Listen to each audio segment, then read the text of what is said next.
Grabe lang niya, bayhan na puti banyak.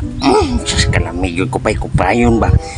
Nindot kay kapon ang iyang kanang gikan sa kiting hantos punuan sa bugan.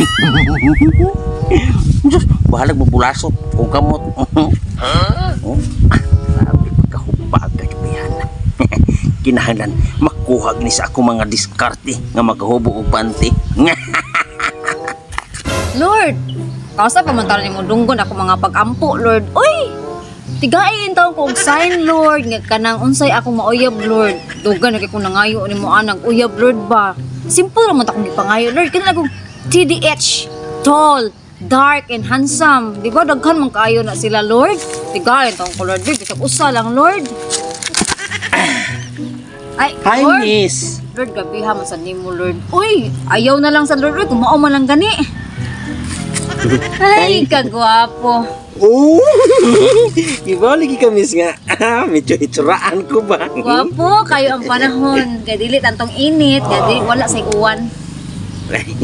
Unin doon din ang panahon, miss, no? Nadunggan man ako, miss, nga ka na ganing. Nag-ampo ka sa Ginoo ba nga, tagaan ka o katang mauyab.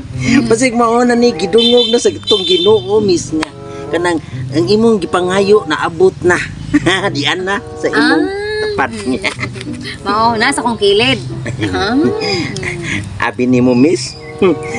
Kanang imong sige pag-ampo sa Ginoo. Maayo ka na, miss, kay ako naabot na gyud ko. Mo ni giingon nga. Kita na gyud ang duha ba? Kita na gyud ang sa parag sa Para sa usa-usa.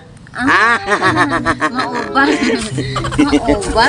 Swerte ka na ako, miss. Aw. Kay Sige, sige.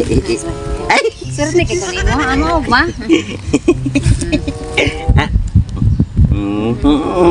pakipot kasi miss ay kibabi ako nga kanang ganahan ka sa ako ang kagwapo.